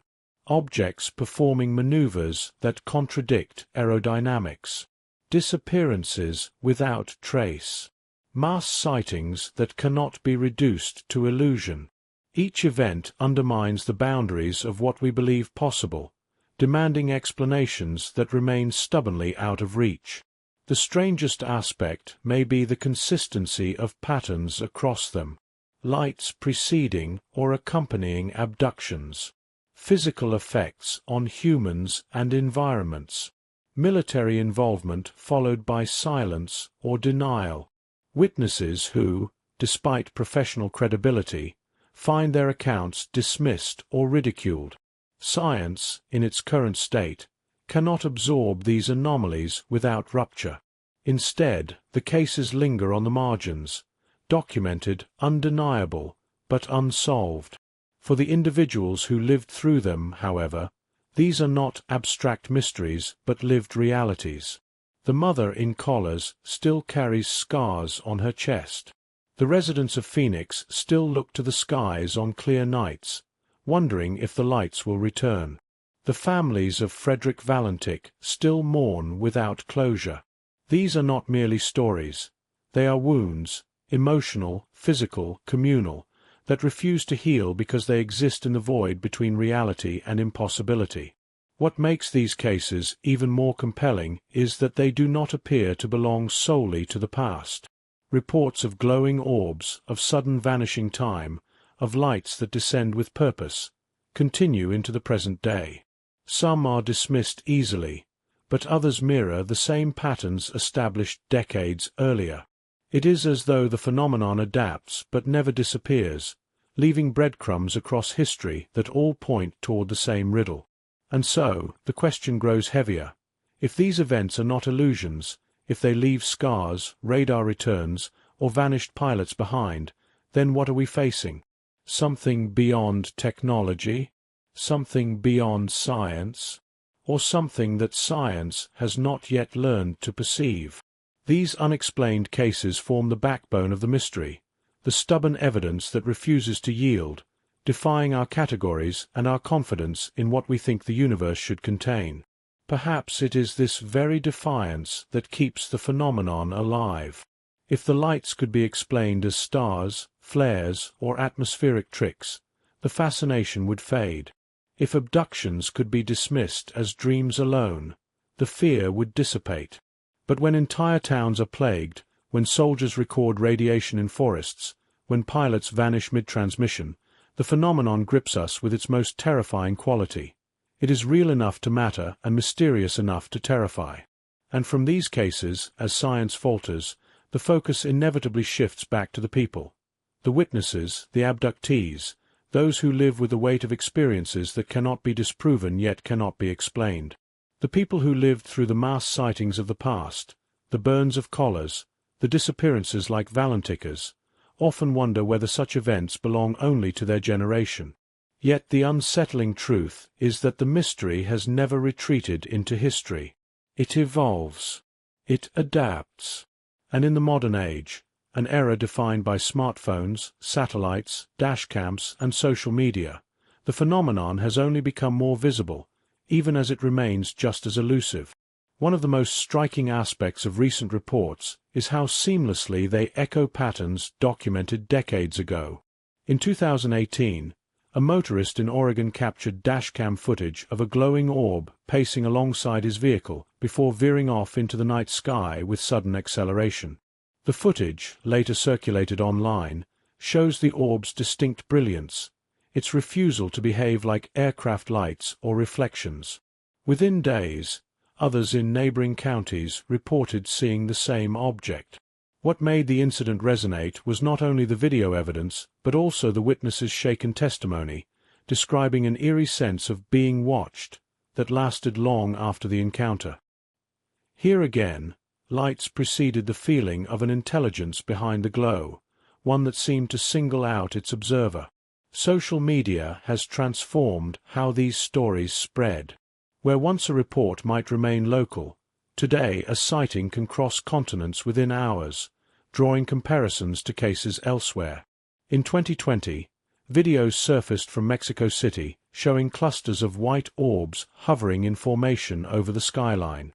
The videos came from multiple sources: residents filming from rooftops, tourists caught in the streets below, attempts to explain them as drones faltered when the lights moved independently, dispersing and reassembling with fluid precision no coordinated drone show could match.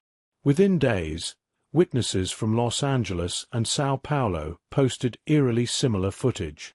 The phenomenon seemed to ripple across regions, and as people shared their recordings, the old isolation of experience was replaced by a global conversation. Whatever was happening, it was not confined to a single place. Technology has also given us unprecedented detail, yet curiously, clarity does not always dispel the mystery. A 2019 report from pilots over Ireland illustrates this perfectly. Several commercial aircraft, including a British Airways flight, radioed air traffic control about bright lights and fast-moving objects near the coast. Audio recordings of the transmissions captured the pilots describing very bright lights and something moving very fast, like Mach 2. These were not hobbyists or excitable locals, but trained professionals entrusted with hundreds of lives, reporting in real time. Despite modern radar systems and flight tracking technologies, nothing definitive was recorded on instruments.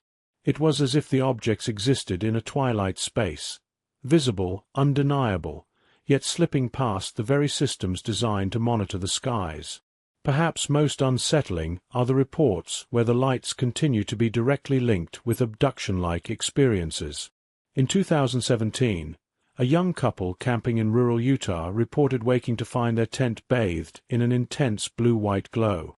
Their watches both read 3:15 a.m. before they lost consciousness. When they regained awareness, the sun was already rising, and 4 hours had passed without explanation. Both reported strange triangular marks on their arms and a lingering nausea that persisted for days. Their account was shared widely on forums, dismissed by some as imagination, yet eerily familiar to those who had studied earlier abduction reports. Lights appearing, time missing, physical traces left behind. Despite living in an era saturated with surveillance, the event unfolded as though untouched by technology, a private ordeal echoing stories told long before smartphones. Even urban environments, saturated with cameras and observation, are not immune. In 2021, residents of New York City reported a cluster of glowing spheres hovering silently above the Hudson River. Videos show crowds gathering, pointing upward, their voices a mixture of awe and fear. While skeptics suggested drones or balloons, meteorologists noted that the lights remained stationary for over an hour before vanishing without trace. The sheer number of witnesses, hundreds in a metropolis unaccustomed to silence, lent the sighting an eerie gravity. For a brief moment, one of the busiest cities on Earth was unified by collective attention to something unexplainable hovering in plain sight. Reports are not confined to the skies alone. In 2022, a family in rural Argentina described a glowing orb descending into their field, illuminating the grass in a circle nearly 30 feet wide. The following day, the grass was found scorched in perfect symmetry, its soil altered in chemical composition according to local agricultural experts. The family's story circulated widely online, supported by photographs of the burn marks. Scientists suggested lightning or ground-based fires, but locals dismissed these explanations. There had been no storms, no electrical activity, no signs of spreading flame. Once again, the lights left behind more than stories. They left physical traces resistant to explanation. What stands out in the modern era is not only the persistence of the phenomenon, but its resilience against debunking.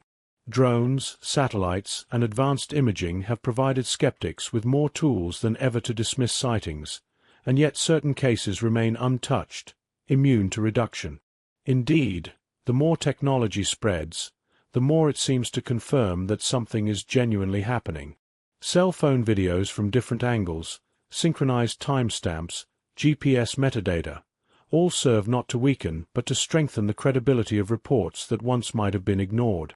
At the same time, the elusiveness persists. Despite millions of cameras pointed at the sky, despite government programs openly acknowledging the existence of unidentified aerial phenomena, no single piece of footage or physical evidence has resolved the enigma. The lights continue to appear at the edges of certainty, defying the clarity we expect from modern tools. This paradox, greater visibility yet enduring mystery, may be what makes the modern cases so haunting. They remind us that technology has limits, that there are phenomena capable of slipping through even the most watchful of nets. The continuity between past and present is impossible to ignore. Just as in collars, witnesses today report beams of light that seem targeted. Just as in Rendlesham, radiation or burn marks follow encounters.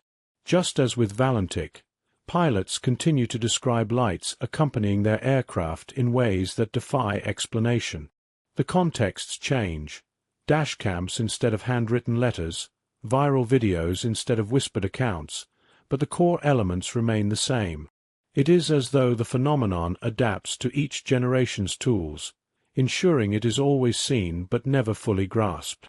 And perhaps that is the deepest implication of these modern sightings. They reveal not only that the mystery continues, but also that it remains one step ahead of our attempts to define it. In an era where satellites can read license plates from orbit and drones can track movements in real time, these lights still resist capture. They appear when they choose, leave scars or missing hours, and vanish before definitive evidence can be secured. For all our progress, the phenomenon remains as untamed and enigmatic as ever. This persistence, this refusal to yield to explanation, is what continues to draw human fascination. Each new sighting, each dashcam recording or social media clip, reignites the same questions that haunted witnesses half a century ago. What are these lights? Where do they come from? Why do they interact with us? And most importantly, why do they still refuse to be understood? The transition from old cases to new, from legends to viral videos, reveals a through line. Humanity's relationship with the unknown remains unchanged. We gaze at the lights, record them, speculate, fear and marvel, just as those before us did. And as the modern reports make clear, this is not merely a relic of the past. It is a living, breathing mystery that continues to unfold, whispering that our story with the lights is far from over. From the earliest myths etched into cave walls to the latest viral videos of glowing orbs streaking across the sky, humanity has always been captivated by what it cannot fully comprehend. The lights that herald alien abductions, the vanished hours, the beings glimpsed in fleeting moments of terror or awe, these are not merely isolated curiosities. They tap into a profound psychological and cultural impulse, the desire to encounter what lies beyond the boundaries of ordinary experience.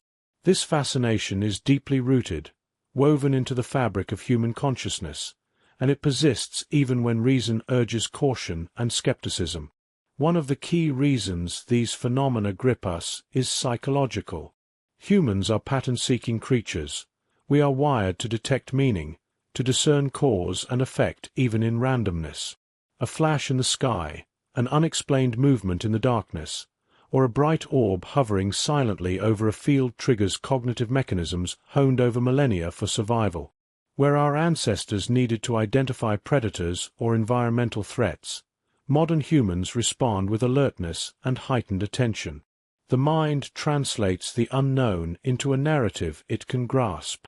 Alien abductions, then, are the most extreme expressions of this cognitive need, a story in which the unexplainable becomes intensely personal, threatening, and emotionally resonant.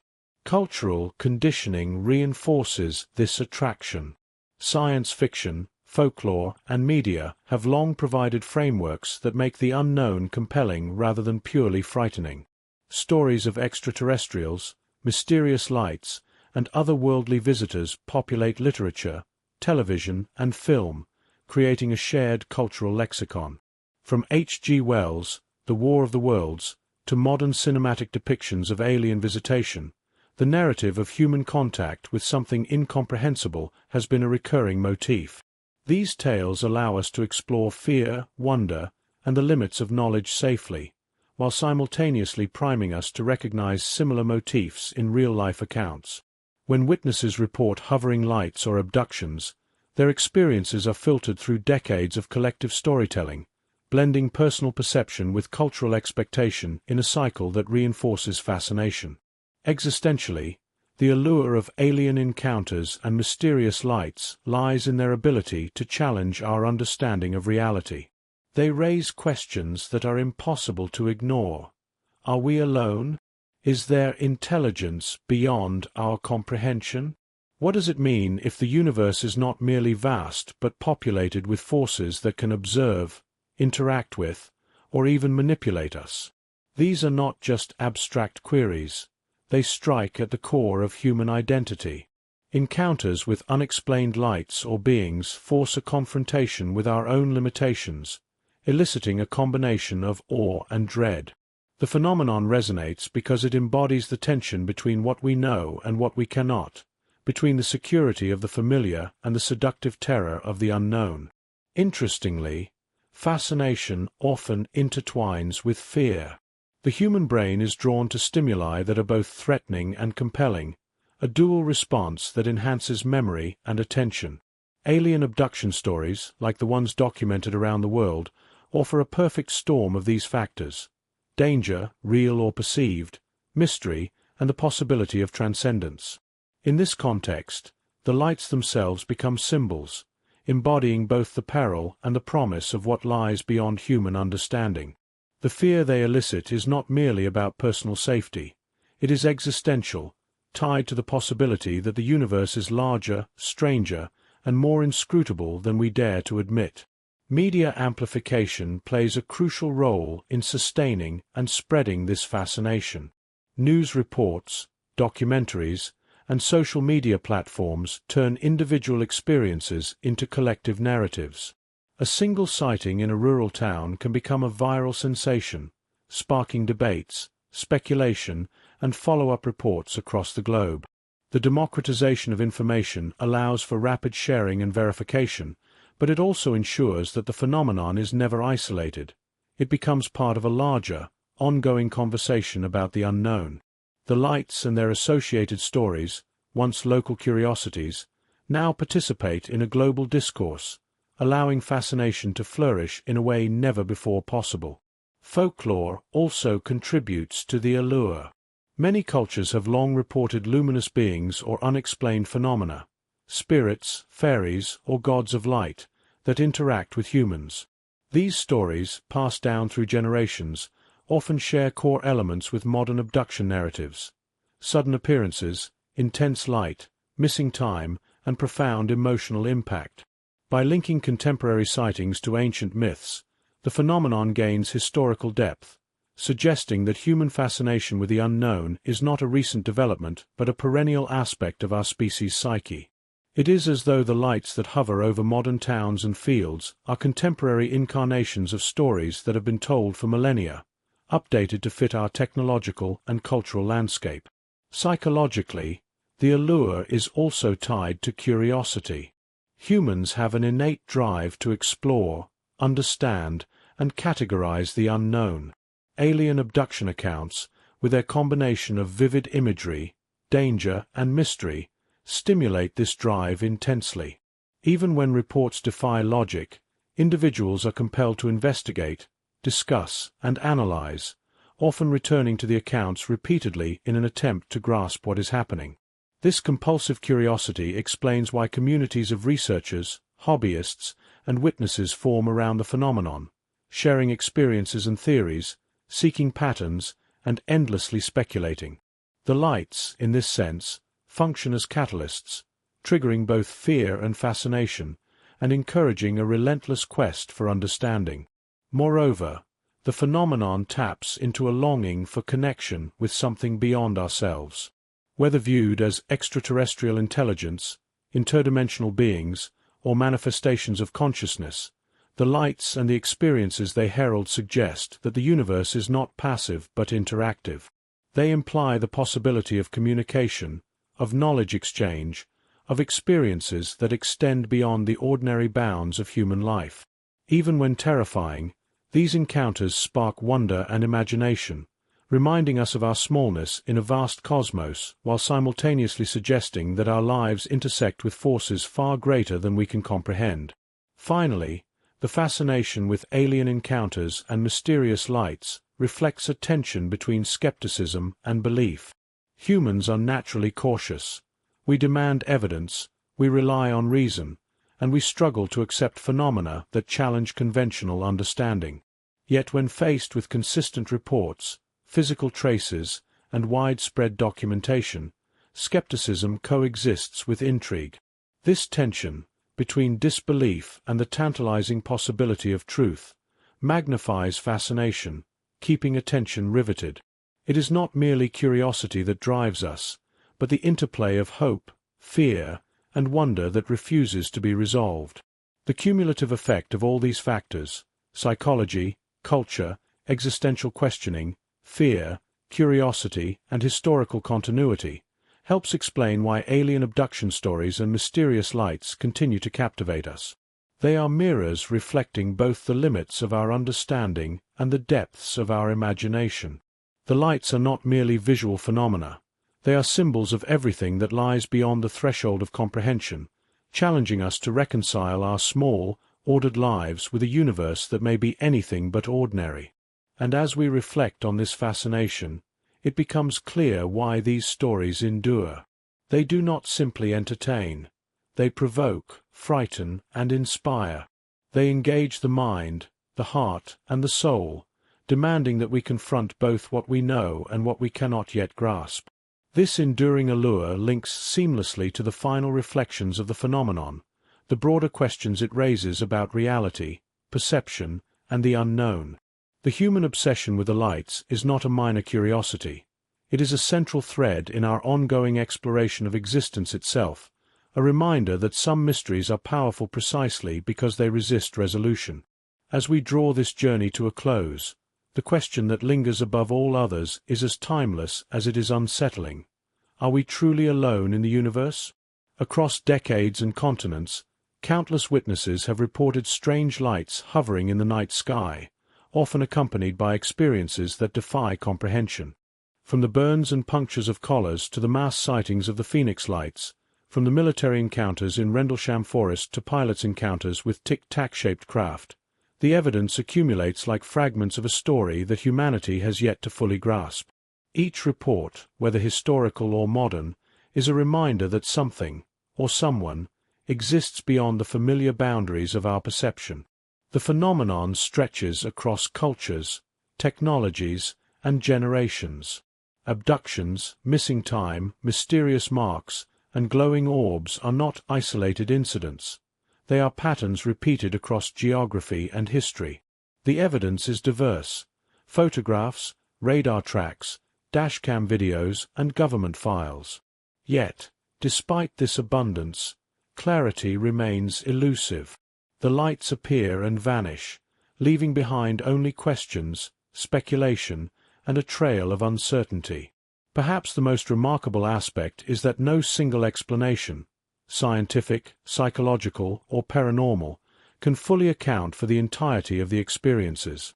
Plasma fields, interdimensional travel, extraterrestrial intent, or human consciousness all offer partial insight, but none resolves the core mystery.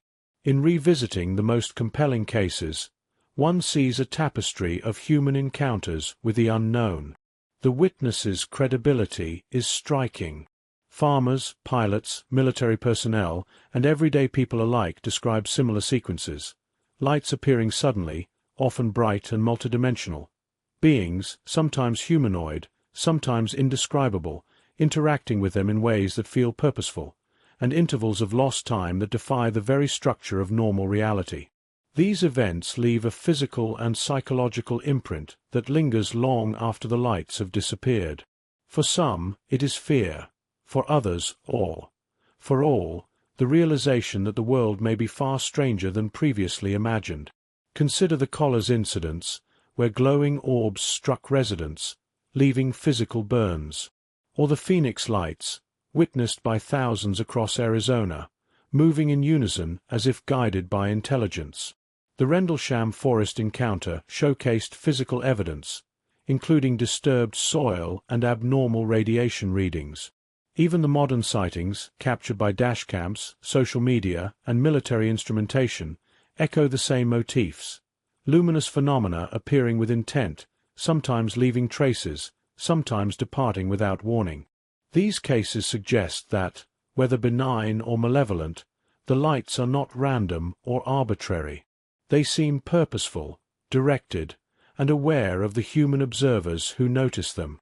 Yet, as compelling as the evidence is, the answers remain frustratingly out of reach. Are these lights a form of extraterrestrial observation, a surveillance of our species by advanced civilizations?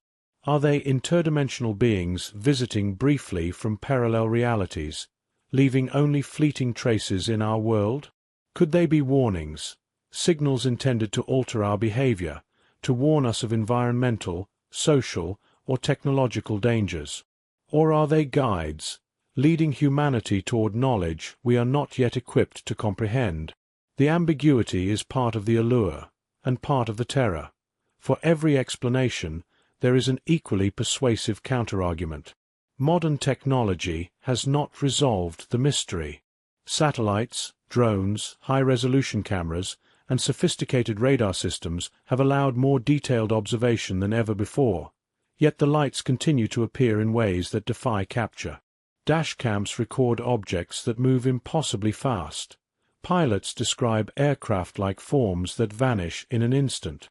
Social media spreads these accounts rapidly, creating a global network of witnesses and enthusiasts who compare, analyze, and speculate, yet even the most technologically sophisticated observations fail to provide definitive answers. The phenomenon is, in many ways, more elusive now than ever, simultaneously more visible and more enigmatic. Equally compelling is the human response to these events. Witnesses describe fear, fascination, awe, and even inspiration. The lights challenge our understanding of reality, compelling us to confront questions about the universe and our place within it. They engage our imagination, stimulate our curiosity, and force us to acknowledge the limits of our knowledge. Whether interpreted through folklore, psychology, science, or personal belief, the lights act as mirrors, reflecting both the external mystery and our internal desire to understand, to explore, and to connect with something beyond the known. Even as skepticism persists, the weight of the repeated, credible accounts demands attention. Pilots, military personnel, and civilians alike report experiences that resist conventional explanation. Physical traces, detailed narratives, and corroborative observations create a pattern that is difficult to dismiss as illusion, hallucination, or fabrication. And yet, no matter how much documentation exists, the lights never surrender their secrets. They remain uncatchable, hovering at the periphery of understanding, teasing humanity with glimpses of a reality larger than ourselves. Perhaps the most profound aspect of these stories is not in the lights themselves, but in what they represent, the boundaries of human perception.